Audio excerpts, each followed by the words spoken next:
Illinois में Irene और Franklin लगभग 50 साल से खुशी खुशी शादीशुदा हैं। एक रात फ्रैंकलिन देखता है कि इरीन ज्यादा खाना नहीं खा रही है और उसकी सेहत को लेकर चिंतित हो जाता है। इरीन उसके सवालों को टाल देती है और सितारों को देखने की इच्छा जताती है। दोनों अपने शेड में जाते हैं और ढेर सारा सामान हटाकर एक छिपा हुआ दरवाजा प्रकट करते हैं। वे नीचे जाते हैं और एक सुरंग से गुजरते हैं जो उन्हें एक अजीब कमरे में ले जाती है। चारों ओर रहस्यमय रोशनी चमकती है जिससे वे कहीं और टेलीपोर्ट हो जाते हैं, जिससे फ्रैंकलिन को उल्टी हो जाती है। वे एक अन्य ग्रह पर एक अवलोकन डेक पर पहुंचते हैं जहां से आकाश का शानदार नजारा दिखाई देता है। कुछ समय बाद फ्रैंकलिन वापस जाना चाहता है लेकिन इरीन और समय बिताना चाहती है। फ्रैंकलिन बताता है कि पिछले साल की गिरावट के बाद से इरीन ने यहाँ बार बार आने की जिद पकड़ ली है। अब तक वे इस दरवाजे को खोजने के बाद 865 बार यहाँ आ चुके हैं और कुछ भी नहीं हुआ है, इसलिए फ्रैंकलिन इससे थक चुका है। वह सोचता है कि अब समय आ गया है कि वे किसी और को इस दरवाजे के बारे में बताएं, लेकिन इरीन का मानना है कि इस रहस्य को हल करने का काम उन्हीं का है। जब दोनों वापस जाते हैं तो वे नहीं देख पाते कि उनका पड़ोसी बायर्न दूर से उन्हें देख रहा है। अगले दिन फ्रैंकलिन देखता है कि बायर्न उनके लॉन की घास काट रहा है और उसे यह मदद नहीं बल्कि उनकी जमीन पर घुसपैठ लगती है। दोनों कुछ औपचारिक बातचीत के बाद वहाँ से चले जाते हैं और बायर्न तुरंत अपने घर जाकर फ्रैंकलिन के बगीचे को खिड़की से देखता है, यह कहते हुए कि उसने झूठ बोला था कि उसकी मशीन खराब है। बायर्न की पत्नी जीनिन उसके पड़ोसियों के प्रति जुनून से तंग आ चुकी है, लेकिन बायर्न को यकीन है कि वे शेड में कुछ छिपा रहे हैं। इस बीच फ्रैंकलिन अपनी पत्नी इरीन को अस्पताल के कुछ रूटीन टेस्ट के लिए छोड़ देता है। डॉक्टर इरीन से पूछता है कि क्या वह ठीक से खा रही है, व्यायाम कर रही है और फिजिकल थेरेपी कर रही है, लेकिन इरीन सवालों को टाल जाती है। इससे डॉक्टर और भी चिंतित हो जाता है और सुझाव देता है कि उसे घर में देखभाल की जरूरत है क्योंकि फ्रैंकलिन अब यह सब अकेले नहीं कर सकता। दोपहर के भोजन के लिए फ्रैंकलिन अपनी पोती डेनिस के साथ मिलता है। डेनिस चिंतित है क्योंकि एक पड़ोसी ने सोशल मीडिया पर उससे संपर्क किया और बताया कि यह दंपति रात में टहलने के लिए बाहर जाते हैं। वह चाहती है कि वे उस पुराने घर को छोड़ दें, लेकिन फ्रैंकलिन मना कर देता है। उधर टेस्ट खत्म होने के बाद इरीन एक केयर होम जाती है। वह नर्स चंद्रा से मिलती है और एक पुराने दोस्त से मिलती है जो गंभीर स्मृति समस्याओं से जूझ रहा है। इरीन इस मौके का फायदा उठाकर उसे टेलीपोर्टर के बारे में बताती है जिसे उसका दोस्त कुछ ही सेकंड में भूल जाता है। शाम को फ्रैंकलिन को याद आता है कि वह इरीन को लेने भूल गया था, इसलिए वह वापस जाता है और उसे अकेले बाहर इंतजार करते हुए पाता है। इसी बीच बायर्न शेड में घुसने का मौका पाकर अंदर जाता है। वह गलती से अपने फोन को कुछ लाइट बल्ब पर गिरा देता है जब उसे जीनिन का मैसेज आता है और उसे जल्दबाजी में वहां से निकलना पड़ता है। उसी रात इरीन फ्रैंकलिन को बताती है कि उसके मरने के बाद उसे यह घर बेच देना चाहिए और अपनी जिंदगी जीनी चाहिए। फ्रैंकलिन के सोने के बाद इरीन एक नोट लिखती है जिसमें माफी मांगती है कि वह जो करने जा रही है। वह सुरंग के रास्ते अवलोकन डेक तक जाती है और बाहर जाने के लिए अंतिम दरवाजा खोलने की तैयारी करती है, लेकिन तभी एक व्यक्ति उसके पीछे प्रकट होता है जो हाँफ रहा है और मदद मांगता है। सुबह फ्रैंकलिन को इरीन बगीचे में रेंगती हुई मिलती है। वह उसे रहस्यमय व्यक्ति के बारे में बताती है, इसलिए फ्रैंकलिन एक हथौड़ा लेकर सुरंग की ओर जाता है जहाँ वह व्यक्ति मिला था। जब वह उसे हिलाने की कोशिश करता है तो उसके हाथ पर खून लगता है, लेकिन कोई घाव नहीं मिलता। फ्रैंकलिन को लगता है कि वह कोई नशेड़ी है जो रास्ता भटक गया है और इरीन की बात नहीं मानता कि उसने उसे अवलोकन डेक में पाया था, इसलिए वह पुलिस को बुला लेता है। इरीन घबरा जाती है और उसे यकीन होता है कि वह व्यक्ति इस रहस्य का हिस्सा है, इसलिए वे उसे ऊपर छिपा देते हैं। पुलिस अधिकारी थॉमस के आने पर फ्रैंकलिन कहता है कि वह व्यक्ति भाग गया। थॉमस फिर भी एक नजर डालना चाहता है, इसलिए इरीन उसे निजी तौर पर बताती है कि फ्रैंकलिन की मानसिक स्थिति ठीक नहीं है और वह हाल ही में चीजें देख रहा है। थॉमस चला जाता है। इस बीच अर्जेंटीना में टोनी अपनी माँ एस्टेला के साथ रात का खाना खत्म करती है और दिखावा करती है कि वह सोने जा रही है, लेकिन वास्तव में वह एक सहपाठी से मिलने के लिए खिड़की से बाहर निकल जाती है। वह उसे अपना घर दिखाती है, लेकिन लड़का चैपल के अंदर जाने पर जोर देता है। टोनी उसके बगल में बैठती है और उसे चूमने की कोशिश करती है, लेकिन लड़का पीछे हट जाता है और कबूल करता है कि वह यहाँ सिर्फ एक शर्त के कारण आया है। हर कोई सोचता है कि टोनी का दादा एक पंथ का हिस्सा था और उनका घर कथित तौर पर प्रेतवाधित है। तभी एस्टेला उन्हें पकड़ लेती है और दोनों को बाहर निकाल देती है। फिर वह दीवार में एक गुप्त दरवाजा खोलती है और एक गलियारे में जाती है जो उसे फ्रैंकलिन के टेलीपोर्टर जैसा एक यंत्र दिखाता है। वह एक टाइल निकालकर एक अजीब चमकती हुई वस्तु की जांच करती है। अगले दिन एस्टेला टोनी को कहीं नहीं पाकर उसे ढूंढने के लिए ट्रक लेकर निकलती है। वह उसे घर से भागने की कोशिश करते हुए पाती है और वापस ले आती है। दोनों एक कैफे में नाश्ता करते हैं जहां टोनी कहती है कि वह दोस्तों न बना पाने से थक गई है। एस्टेला मानती है कि कहीं दूर रहने के कारण जीवन कठिन है, लेकिन चैपल की रखवाली करना उनके परिवार का कर्तव्य है। और यह कर्तव्य टोनी को बड़ा होने पर निभाना होगा। बातचीत अचानक तब रुक जाती है जब एस्टेला का फोन उसे घर में एक घुसपैठिए की सूचना देता है। चैपल में गुप्त दरवाजा खुला हुआ पाया जाता है। कुछ ही देर बाद एस्टेला वापस लौटती है और घुसपैठिए को ढूंढने के लिए अपनी बंदूक तैयार करती है, लेकिन यह उसका दोस्त कॉर्नेलियस होता है जो लैटिन में कुछ कहता है और पूछता है कि क्या वह टोनी को प्रशिक्षित कर रही है। वापस फ्रैंकलिन और इरीन के पास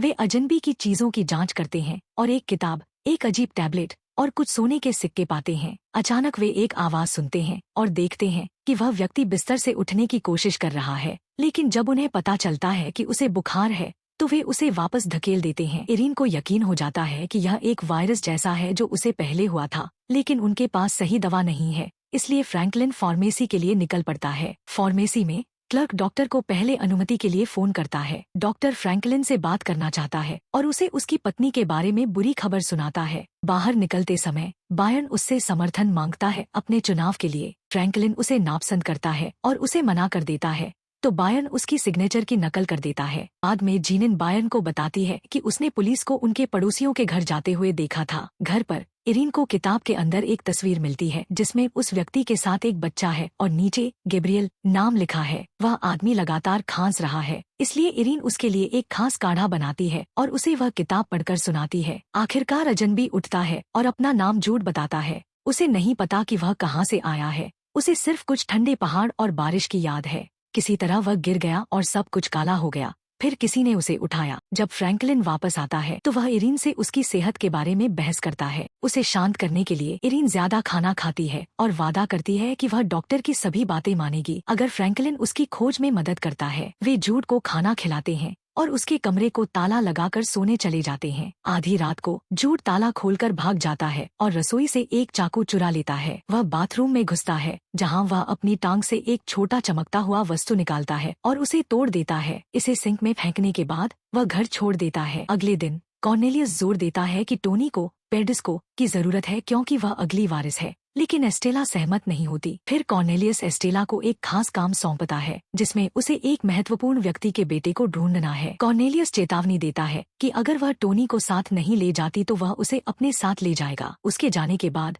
टोनी पूछती है कि पेडिस्को क्या है, तो एस्टेला उसे बताती है कि यह एक दीक्षा प्रक्रिया है और उसे बैकपैक करने को कहती है क्योंकि वे एक यात्रा पर जा रहे हैं। वे चर्च के गुप्त गलियारे में प्रवेश करते हैं और एक छिपे पैनल का उपयोग करके अपना गंतव्य चुनते हैं। वे टेलीपोर्टर में प्रवेश करते हैं और कुछ ही सेकंड में अमेरिका पहुंच जाते हैं। फ्रैंकलिन वापस जाता है और रहस्यमय सिक्कों को एक पॉन शॉप में ले जाता है। व्यापारी बताता है कि ये 1700 के दशक के स्पेनिश डबलून्स हैं, लेकिन वह यह नहीं बता सकता कि इन्हें कहाँ ढाला गया था। घर पर रोशनी रहस्यमय तरीके से झिलमिलाने लगती है। जब वे जूड को चेक करते हैं वह अभी भी अपने कमरे में होता है। वे उसे नाश्ते के लिए ले जाते हैं और वह कार में उल्टी कर देता है। नहाने के बाद जूड इरीन द्वारा दिए गए कपड़े पहनता है। उन्हें छूते ही उसे किसी का पीछा करते हुए यादें ताजा हो जाती हैं। बाद में जूड और फ्रैंकलिन कुछ कामों के बहाने शहर जाते हैं, लेकिन फ्रैंकलिन बस स्टेशन पर रुकता है और जूड को $5000 देकर जाने के लिए कहता है। जूड बस में चढ़ने ही वाला होता है कि फ्रैंकलिन का मन बदल जाता है और वह उसे वापस ले आता है। घर पर इरीन जूड के कमरे में एक जार में एक अजीब चमकती हुई गेंद पाती है। जैसे ही वह उसे मेज पर रखती है वह तुरंत गायब हो जाती है, केवल उसके ऊपर रखी चीजें बचती हैं। उसी वक्त डेनिस उनसे मिलने आती है और इरीन जल्दी से गेंद को छिपा देती है। डेनिस को किताब के अंदर तस्वीर मिल जाती है, इसलिए इरीन बहाना बनाती है कि उसने यह किताब सेकंड हैंड खरीदी थी और तस्वीर पहले से थी। फिर पुरुष घर लौट आते हैं और इरीन डेनिस से कहती है कि जूड उनका देखभाल करता है। डेनिस को अभी भी शक है और रात को घर न जाकर वह अपने एक दोस्त के साथ शहर में रुक जाती है। इस बीच इरीन जूड को अपने बेटे के बारे में बताती है जिसने डेनिस के सिर्फ 5 साल की उम्र में आत्महत्या कर ली थी। इसके बदले में जूड बताता है कि तस्वीर में दिखने वाला आदमी उसका पिता गैब्रियल है जो उसे बचपन में छोड़ गया था। जूड को लगता है कि उसे यहाँ अपने पिता को खोजने के लिए भेजा गया है और इरीन उसकी मदद करने के लिए तैयार हो जाती है। बाथरूम में फ्रैंकलिन को खून से सना चाकू मिलता है। जब वह नल चालू करता है तो उसे सिंक में अजीब वस्तु के टुकड़े दिखाई देते हैं, लेकिन इससे पहले कि वह उन्हें गौर से देख सके पानी उन्हें बहा ले जाता है। पार्क में बायर्न अपने चुनावी पोस्टरों को जलाते हुए देखता है कि उसे समिति से फोन आया है। उन्होंने पाया है कि उसने कुछ सिग्नेचर फर्जी किए थे, इसलिए उसे चुनाव से हटने के लिए मजबूर किया जाता है। उस रात वह फिर से फ्रैंकलिन के शेड में घुसने का फैसला करता है और इस बार उसे गुप्त दरवाजा मिल जाता है। वह गलियारे में जाकर टेलीपोर्टर को भी खोज लेता है। अगले दिन जूड वह चमकता हुआ गोला वाला जार उठाता है और उसे बगीचे में दफन कर देता है। उसी वक्त बायर्न उसे देख लेता है और उससे कई सवाल पूछता है। बाद में फ्रैंकलिन जूड के कॉफी के मग को चुराकर थॉमस के पास ले जाता है, यह अनुरोध करते हुए कि वह फिंगरप्रिंट जांच करे और उसे बाथरूम में देखी गई चीजों के बारे में बताता है। हालांकि थॉमस कहता है कि यह कहानी अजीब है और उसे लगता है कि इरीन सही थी जब उसने कहा कि फ्रैंकलिन की मानसिक स्थिति ठीक नहीं है। वहीं जूड और इरीन लाइब्रेरी जाते हैं और तस्वीर वाले आदमी को ढूंढने में मदद मांगते हैं। लाइब्रेरियन एक अखबार के जरिए ऑनलाइन मैच ढूंढती है। पता चलता है कि जूड के पिता को कई साल पहले गिरफ्तार किया गया था और उन्हें भी एमनेशिया था। जब यह दंपति घर पहुंचता है तो फ्रैंकलिन इरीन को थॉमस से किए गए झूठ के लिए फटकार लगाता है और उसे याद दिलाता है कि जूड उनके मरे हुए बेटे का स्थानापन्न नहीं है। इरीन इस पर ध्यान नहीं देती, जिससे गुस्से में फ्रैंकलिन अपने मन को शांत करने के लिए ड्राइव पर निकल जाता है और देखता है कि बायर्न अपने सभी चुनावी पोस्टरों को जला रहा है। इस बीच टोनी और एस्टेला अपने संपर्क निक से मिलते हैं, जो उन्हें एक पुराने गोदाम के अंदर ले जाता है, जहां एक मशीन कुछ नंबरों की गणना करके उनके खोज क्षेत्र को संकीर्ण करती है। हालांकि अभी भी यह एक बड़ा क्षेत्र है जिसमें एक व्यक्ति को ढूंढना है, इसलिए निक को उनके साथ जाना पड़ेगा। निक की सुसज्जित वैन का उपयोग करके वे सिग्नल को और संकीर्ण कर सकते हैं। तीनों एक साथ निकलते हैं और रास्ते में टोनी को बंदूकों से भरा एक संदूक मिलता है। वृद्धाश्रम में चंद्रा को नौकरी से निकाल दिया जाता है क्योंकि वह मरीजों से चोरी करते हुए पकड़ी जाती है। वह इरीन से मिलने का फैसला करती है और यह सुनकर निराश होती है कि जूड पहले से ही उनके देखभाल करता है, लेकिन फिर भी वह अपना बिजनेस कार्ड छोड़ देती है। जाने से पहले वह बाथरूम जाने का नाटक करती है और कुछ चुराने के लिए इधर उधर देखती है। कुछ देर बाद इरीन जूड से फोन उठाने के लिए कहती है क्योंकि वह नहा रही होती है। फोन पर पॉन शॉप का क्लर्क होता है जिसने सिक्कों के लिए एक खरीदार ढूंढ लिया है। जूड फ्रैंकलिन का बेटा होने का नाटक करता है और खरीदार का नंबर ले लेता है। फिर जूड उस नंबर पर कॉल करता है और गैब्रियल के लिए पूछता है, लेकिन आदमी कहता है कि वह गलत है।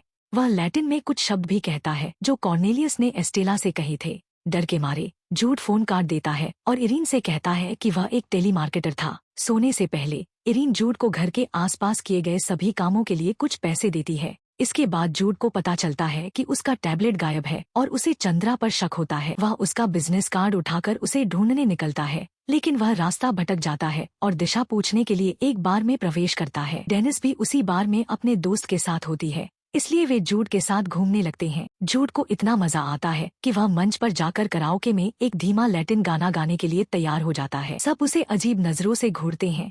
तो जब डेनिस का ध्यान भटकता है, जूड बार से निकल जाता है। पूल हॉल में फ्रैंकलिन अकेले खेल रहा होता है जब बायर्न आता है और उस पर सिग्नेचर के लिए अधिकारियों को कॉल करने का आरोप लगाता है, लेकिन फ्रैंकलिन कसम खाता है कि उसने ऐसा नहीं किया। दोनों आदमी पूल खेलते हुए अपनी पत्नियों के बारे में बातें करते हुए बंध जाते हैं। फ्रैंकलिन को यकीन नहीं है कि इरीन अब भी उससे प्यार करती है या नहीं, और बायर्न बताता है कि जब वह जीनिन से मिला था तब वह विधवा थी, इसलिए आज भी उसे ऐसा लगता है कि वह सांत्वना पुरस्कार है। दोनों ज्यादा शराब पी लेते हैं और बायर्न कबूल करता है कि उसने शेड में गुप्त कमरे को देखा था, तो फ्रैंकलिन उसे और दिखाने के लिए तैयार हो जाता है। आधी रात को इरीन उठती है और महसूस करती है कि जूड और फ्रैंकलिन अभी तक वापस नहीं आए हैं, इसलिए वह अपनी पुरानी कार में उन्हें ढूंढने निकल जाती है। उसके घर से निकलने के कुछ देर बाद ही बायर्न और फ्रैंकलिन वापस आते हैं और तुरंत टेलीपोर्टर में प्रवेश करते हैं, लेकिन कुछ नहीं होता और अब बायर्न को लगता है कि यह जगह एक गुप्त सेक्स डंगन थी। दूसरी ओर जूड सड़क पर चल रहा होता है और पुलिस की गाड़ी देखकर डर जाता है,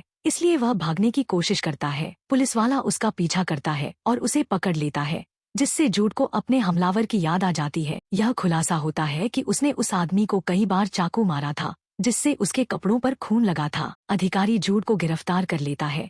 ठीक उसी समय इरीन वहां से अपनी कार में गुजरती है। पुलिस स्टेशन में इरीन जूड के भागने से निराश होती है और उससे सच बताने की मांग करती है। जूड समझाता है कि उसका पूरा जीवन उसे कहीं दूर एक अलग थलग परिसर में रखा गया था ताकि रहस्यमय द्वार की रक्षा की जा सके। ऐसे कई द्वार हैं और कोई नहीं जानता कि उन्हें किसने बनाया या क्यों, लेकिन वे बहुत पुराने हैं। इरीन जो ग्रह देखती है वह केवल एक बंजर भूमि है जहाँ चीजें मरने के लिए जाती हैं।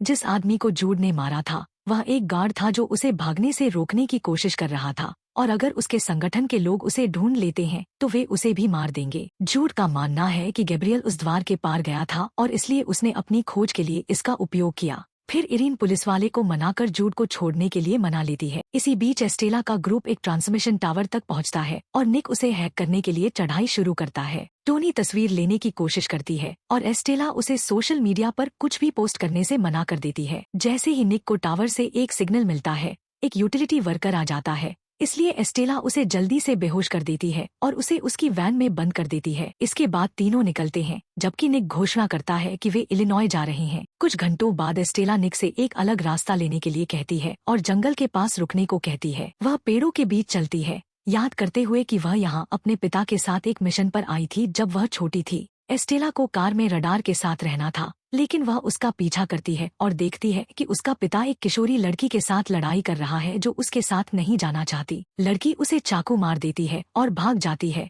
इसलिए वह आदमी उसे रोकने के लिए गोली चलाता है। फिर एस्टेला अपने पिता की मदद करती है और वे उस लड़की के शरीर को कार में डालकर एक झील में फेंक देते हैं। उस दिन उसके पिता ने उसे सिखाया कि यह उनका कर्तव्य है। वैन में निक टोनी को बंदूक चलाना सिखाता है और गलती से कह देता है कि वह उसके पिता को जानता था, जिसके बारे में टोनी को कुछ भी नहीं पता। दिन में फ्रैंकलिन इरीन को अस्पताल ले जाता है और डॉक्टर यह देखकर खुश होते हैं कि उसकी तबीयत में काफी सुधार हुआ है। उसी समय डेनिस फिर से घर आती है और जूड से किताब में तस्वीर के बारे में पूछती है। जूड कहता है कि उसका परिवार एक पंथ में था, जिसे सुनकर डेनिस इसे मजाक समझती है। जब दंपति वापस आते हैं तो फ्रैंकलिन एक पुराना कैमरा निकालता है और उसे बायन को देता है, यह कहकर कि फोटो डेवलप करवाकर सच्चाई देखो। बाद में इरीन चंद्रा से मिलने जाती है और उसे व्यस्त रखती है, जबकि जूड चोरी छिपे अपना टैबलेट वापस लेने के लिए उसके घर में घुसता है। हालांकि उसे एक हार भी मिलता है जिसमें वही वस्तु होती है जो कभी उसके पैर में थी, इसलिए वह तुरंत चंद्रा का सामना करने दौड़ता है। बहस के दौरान जूड यह खुलासा करता है कि चंद्रा ने अपने मरीजों से बहुत सारी चीजें चुराई हैं। इरीन वादा करती है कि अगर वह उन्हें बताएगी कि उसे हार कहां से मिला तो वह उसका राज छुपाएगी। जूड इरीन को समझाता है कि टैबलेट एक चाबी है और छोटी कैप्सूल ट्रैकर्स हैं। यही वजह है कि उसने अपना हटा दिया था। उसे लगता है कि यह हार उसके पिता का था। इस बीच बायन फोटो डेवलप करवाता है और इरीन और फ्रैंकलिन को ऑब्जर्वेशन डेक पर देखता है। वह घर जाकर ऑनलाइन जानकारी खोजना शुरू करता है और हजारों साजिश सिद्धांतों में उलझ जाता है। आखिरकार उसे एक द इम्पॉसिबल डोर नामक सिद्धांत मिलता है, जिसमें 1723 के अर्जेंटीनी मिशनरी की कला शामिल होती है। जब फ्रैंकलिन घर लौटता है तो वह शेड और गुप्त दरवाजे को खुला पाता है। पता चलता है कि बायन उस रहस्यमय द्वार पर काम कर रहा है, लेकिन वह इसे चालू करने में असफल रहा है। फ्रैंकलिन को दरवाजे के किनारे पर खून के धब्बे मिलते हैं और वह स्लेट खींचता है, जिससे एक कंट्रोल पैनल प्रकट होता है। एस्टेला के विपरीत इसमें उसका गोला गायब है और फ्रैंकलिन को शक होता है कि यह जूड का काम है। घर जाते समय बायन कुछ पत्तियों को हवा में तैरते हुए देखता है और उस जगह पर खुदाई करने लगता है जहां उसे गायब गोला वाला जार मिलता है। उसी रात जब फ्रैंकलिन कचरा बाहर फेंकने जाता है तो उसे इरीन का लिखा हुआ पत्र मिलता है और वह इसे पढ़कर टूट जाता है। वह वापस घर जाता है और जूड से कहता है कि वे पहले ठीक थे, लेकिन अब उसके आने से बहुत दुख हो रहा है। जूड पूछता है कि क्या वह वास्तव में यही सोचता है, जिससे फ्रैंकलिन गुस्से में बाहर निकलकर बायन के घर सोने चला जाता है। उधर टोनी का समूह इलिनॉय पहुंचता है और रात भर के लिए एक मोटल में रुकता है। एस्टेला वेंडिंग मशीन पर कुछ लेने जाती है, तभी उसे निक के कमरे से अजीब आवाजें सुनाई देती हैं और वह देखती है कि निक एक नाइट वर्कर को प्रभावित करने के लिए गोलों के साथ जादू कर रहा है। एस्टेला उस महिला को पैसे देकर जाने के लिए कहती है और निक को खतरनाक चीजें करने के लिए डांटती है, यह याद दिलाते हुए कि उसके भाई की मौत भी ऐसी ही शरारत की वजह से हुई थी। निक कहता है कि एस्टेला भी कुछ खास अच्छी नहीं है, क्योंकि वह टोनी से सब कुछ छुपा रही है। अगली सुबह नाश्ते के दौरान निक टोनी को बताता है कि एस्टेला एक किशोरी के रूप में बहुत जंगली हुआ करती थी और उसके भाई के बारे में बात न करने के लिए उसे ताना मारता है। जब वह टोनी को यह बताने की कोशिश करता है कि वह उसके भाई जैसी दिखती है तो एस्टेला गुस्से में उसका चेहरा टेबल पर पटक देती है। फिर वह टोनी को वैन में खींच कर ले जाती है और वे निक को छोड़कर निकल जाते हैं। रास्ते में एस्टेला समझाती है कि जिस व्यक्ति को वे ढूंढ रहे हैं वह उनके संगठन का हिस्सा है और उन्हें उसे रोकना होगा इससे पहले कि वह लोगों को खतरे में डाले। टोनी निक की मशीन का उपयोग करके आगे कहाँ जाना है यह पता लगाने के लिए तैयार हो जाती है। दूसरी ओर जूड और डेनिस उस हार के पिछले मालिक से मिलने जाते हैं, जिसके बारे में चंद्रा ने उन्हें बताया था। वे एक आदमी से मिलते हैं जो बताता है कि हार उसके पिता का था। वह ट्रक ड्राइवर था और एक दिन उसने एक हिचहाइकर को उठाया जो किसी चीज से भाग रहा था। उसकी शंका सही साबित हुई जब उसने देखा कि ट्रक का पीछा किया जा रहा है। इसलिए हिचहाइकर ने ग्लव बॉक्स से चाकू निकाला और अपने टखने से ट्रैकर हटा दिया। फिर उसने वह ट्रैकर ड्राइवर को दे दिया और भाग गया। इस बीच बायन फ्रैंकलिन को गोला दिखाता है, लेकिन फ्रैंकलिन रुचि नहीं दिखाता और बायन को इसे अकेले आजमाने के लिए कहता है। फ्रैंकलिन फिर घर लौटता है और इरीन से उस पत्र के बारे में पूछता है। वह माफी मांगने की कोशिश करती है, कहती है कि उसने गलती की, लेकिन फ्रैंकलिन को लगता है कि उनकी शादी में गंभीर समस्या है और उसे लगता है कि वह उसके लिए अब काफी नहीं है। शेड में बायन गोले को कंट्रोल पैनल में लगाता है, लेकिन कुछ नहीं होता। पुलिस स्टेशन में थॉमस को पता चलता है कि जूड को पिछली रात गिरफ्तार किया गया था और वह मग को लेकर असमंजस में पड़ जाता है। कुछ ही देर बाद वह इरीन से मिलने आता है और जूड के बारे में सब कुछ बताता है जो उसने फिंगरप्रिंट्स की मदद से पता लगाया। जूड के खिलाफ हिंसक घटनाओं का इतिहास और मनोरोगी पकड़ का रिकॉर्ड है, इसलिए थॉमस उसे हिरासत में लेना चाहता है। उसे बचाने के लिए इरीन बहाना करती है कि उसने पहले ही उसे शराब पीने के कारण नौकरी से निकाल दिया है। कुछ समय बाद डेनिस और जूड उस जगह की जानकारी के साथ लौटते हैं जहां उसके पिता को कुछ साल पहले देखा गया था। जूड अपने पिता के नक्शे कदम पर चलना चाहता है और इरीन और डेनिस उसके साथ जाने के लिए तैयार हो जाते हैं, लेकिन फ्रैंकलिन रुकने का फैसला करता है। एकांत में इरीन थॉमस की रिपोर्ट जूड को दिखाती है, जो कहता है कि यह सब उसके संगठन ने बनाया है ताकि पुलिस उसे पकड़ सके। समूह के रवाना होने के बाद फ्रैंकलिन को संभावित डबलून खरीदार का फोन आता है और उसे जूड के झूठ का पता चलता है। खरीदार बताता है कि वे बहुत दुर्लभ हैं और जानना चाहता है कि उसने उन्हें कहां से पाया, लेकिन फ्रैंकलिन घबराकर फोन काट देता है। उसी समय बायन उसे शेड में बुलाता है और बताता है कि उसने टेलीपोर्टर से एक जनरेटर जोड़ा है। उसने अंदाजा लगाया कि गोला मशीन का चार्जर था और उसके हटते ही वह बंद हो गई थी, इसलिए अब वह इसे रिचार्ज करना चाहता है। जैसे ही वे इसे प्लग करते हैं, पूरा टनल हिलने लगता है और गोला एक मजबूत शॉकवेव भेजता है जिससे पड़ोस की सभी लाइटें झपकने लगती हैं, कारों के अलार्म बजने लगते हैं, कुत्ते भौंकने लगते हैं और यहाँ तक कि पक्षी भी मर जाते हैं। वैन में निक की मशीन शॉर्ट सर्किट हो जाती है और एस्टेला की कार लगभग दुर्घटनाग्रस्त हो जाती है। वह और टोनी देखते हैं कि वे एक ऐसे इलाके में पहुंच गए हैं जहां बिजली नहीं है। गोला बंद होने के बाद फ्रैंकलिन और बायन टेलीपोर्टर का उपयोग करते हैं। बायन अंदर जाने से पहले उल्टी कर देता है, लेकिन ऑब्जर्वेशन डेक पर पहुंचकर वहां की खूबसूरती देखकर चकित रह जाता है। फ्रैंकलिन मानता है कि वह कभी भी बाहर जाने की हिम्मत नहीं जुटा पाया, लेकिन अब वह आखिरकार तैयार है। वह बताता है कि वह सालों से स्पेससूट्स पर काम कर रहा है, उन्हें पूरा करने की जरूरत है और बायन मदद करने के लिए तैयार हो जाता है। वह डाइविंग उपकरण खरीदने के लिए बाजार जाता है। वह अपने घर भी जाता है कुछ औजार लेने के लिए और जनीन से अपने प्रोजेक्ट के बारे में झूठ बोलना पड़ता है। वह निराश हो जाती है क्योंकि वह इन दिनों घर पर बिल्कुल भी नहीं है और शिकायत करने लगती है कि उस जाली हस्ताक्षर की वजह से उसने परिवार को शर्मिंदा किया। यह सुनकर उसे एहसास होता है कि वही थी जिसने उसे परिषद में रिपोर्ट किया था। पार्क में एस्टेला जूड के गायब होने के पोस्टर लगा रही है। वहाँ उसे थॉमस मिल जाता है जो वैन के गलत जगह पर खड़े होने की बात करता है और दो विदेशी लोगों को उनके छोटे से शहर में छुट्टी मनाते देख शक करता है। अचानक टोनी स्पेनिश में बेतरतीब बातें चिल्लाने लगती है और एस्टेला जानबूझकर उससे झगड़ा करती है। थॉमस को कुछ समझ में नहीं आता और वह असहज होकर वहाँ से चला जाता है। बाद में एक होटल में टोनी सोशल मीडिया चेक करती है और जूड के कराओके बार का वीडियो देखती है। एस्टेला उसे अकेले ही जांचने का फैसला करती है। जब वह बाहर जाती है तो टोनी मदद के लिए निक को बुलाती है। एस्टेला बार में पहुंचती है और एक कर्मचारी उसे चंद्रा का विजिटिंग कार्ड देता है जो जूड ने गलती से पीछे छोड़ दिया था। फिर वह चंद्रा से मिलने जाती है जो तब तक बात करने से इनकार कर देती है जब तक कि उसे पैसे नहीं मिलते। चूंकि उसके पास पैसे नहीं है, एस्टेला होटल वापस जाती है और कॉर्नेलियस को अपडेट देने के लिए पाती है। बाद में कॉर्नेलियस और लड़कियां चंद्रा के पास दोबारा जाते हैं। वह चंद्रा को डबलून्स देकर भुगतान करने की कोशिश करता है,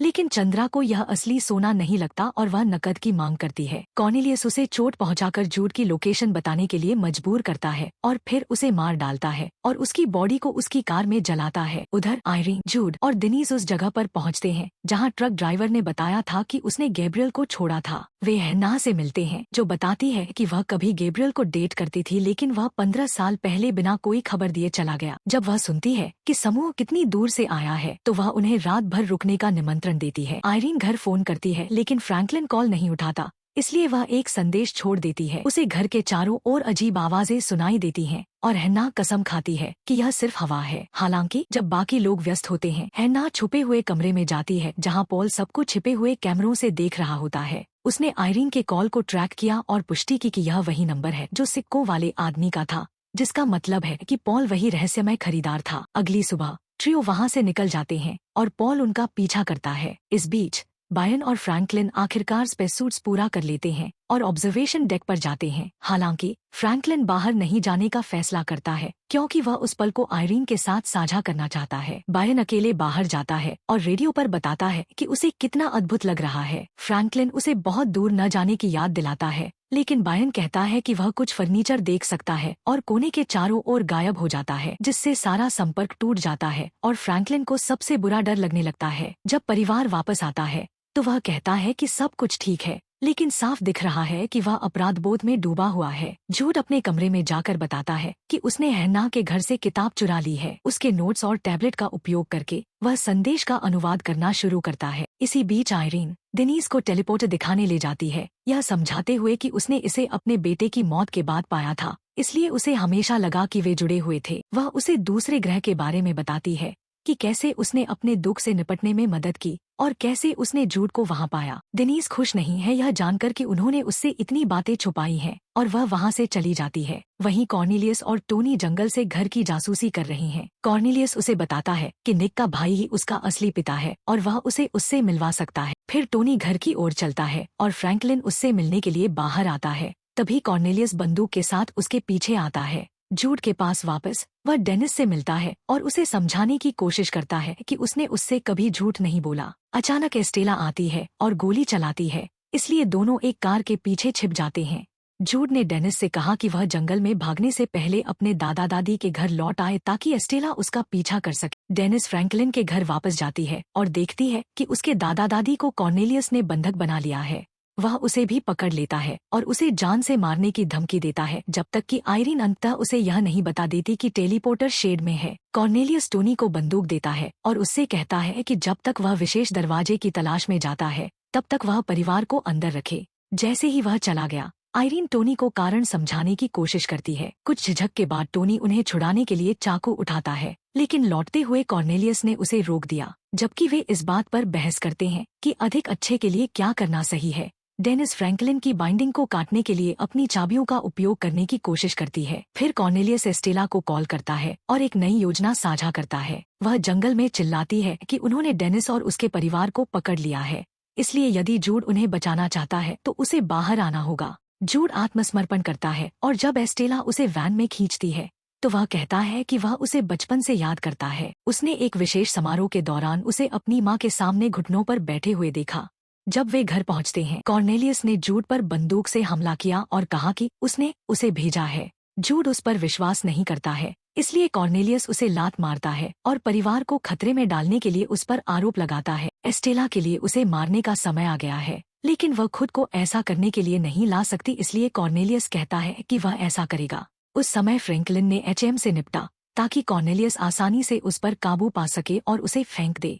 इसके बाद कॉर्नेलियस एस्टेला को उसके विश्वासघात के लिए मारने की कोशिश करता है, हालांकि जूड उससे भी निपट लेता है। इससे फ्रैंकलिन के लिए उसे आयरीन की बेंच से नीचे गिराने का मौका मिल जाता है। एस्टेला को बंदूक मिल जाती है और कॉर्नेलियस को बेहोश करने से पहले घोषणा करती है कि कोई और हत्या नहीं होगी। बाद में मुंह बंद करके कॉर्नेलियस को वैन के पीछे फेंक दिया जाता है और एस्टेला कहती है कि वह और टोनी बहुत दूर तक यात्रा करेंगे। उसे इस बात की चिंता नहीं है कि कोई उसका पीछा कर रहा है, क्योंकि कॉर्नेलियस अब उसकी सौदेबाजी की कुंजी है। कुछ क्षण बाद सड़क पर एक कार वैन को पीछे से टक्कर मारती है और एस्टेला तेजी से जाने की कोशिश करती है, लेकिन कार वैन को टक्कर मारने के लिए आगे बढ़ती है जब तक कि वह सड़क से दूर नहीं चली जाती। यह थोड़ी देर के लिए पहाड़ी से नीचे लुढ़कता है और अंत में नीचे आ जाता है। पुरुषों के एक झुंड ने तुरंत इसे घेर लिया और महिलाओं को गिरफ्तार कर लिया, जबकि हन्ना और पॉल कॉर्डेलियस को नमस्ते कहते हैं। घर में डेनिस जूड से कहती है कि वह उसके साथ जाएगी। वे शेड में प्रवेश करते हैं और जूड अपना टैबलेट कंट्रोल पैनल पर रखता है, जिससे पता चलता है कि यह एक कीबोर्ड है। अब वे चुन सकते हैं कि कहाँ जाना है, इसलिए वह पता दर्ज करते हैं जो उन्होंने किताब के कागज पर देखा था। लेकिन जूड यह भी बताते हैं कि हर यात्रा के बाद स्थान रीसेट हो जाता है। कुछ भावनात्मक विदाई के बाद दोनों टेलीपोर्टर में गायब हो जाते हैं और बैंकॉक की एक फैंसी इमारत में बाहर आते हैं। फ्रैंकलिन के पास वापस आकर वह अंततः आयरीन को बायर्न और सूट के बारे में बताता है। वह सोचता है कि जीनिंग को बंद किया जाना चाहिए, इसलिए वह बायर्न की तलाश करेगा। आयरीन उसे जाने देने से पहले अपना समर्थन और प्यार के कुछ शब्द दिखाती है। एक बार बाहर फ्रैंकलिन अपनी कॉफी टेबल देखकर आश्चर्यचकित हो गया। जैसे जैसे वह आगे बढ़ता है उसका रेडियो कनेक्शन टूट जाता है। आखिरकार फ्रैंकलिन को एक शव मिला जिसके सीने में चाकू घुसा हुआ था, इस बात से अनजान कि यह वही लड़का है जिसे जूड ने मारा था। अचानक उसने देखा कि सूट की हवा खत्म हो रही है और सांस लेना बहुत मुश्किल हो रहा है। रेडियो 1 सेकंड के लिए काम करता है और वह गिरने से पहले आइरीन को रिपोर्ट करने में सफल हो जाता है। वह सोचता है कि उसका समय समाप्त हो गया है, लेकिन उसी क्षण आइरीन आती है और अपना हेलमेट हटा देती है। इससे पता चलता है कि यहाँ की हवा मानव अनुकूल है और यहाँ तक कि पास में एक शहर भी है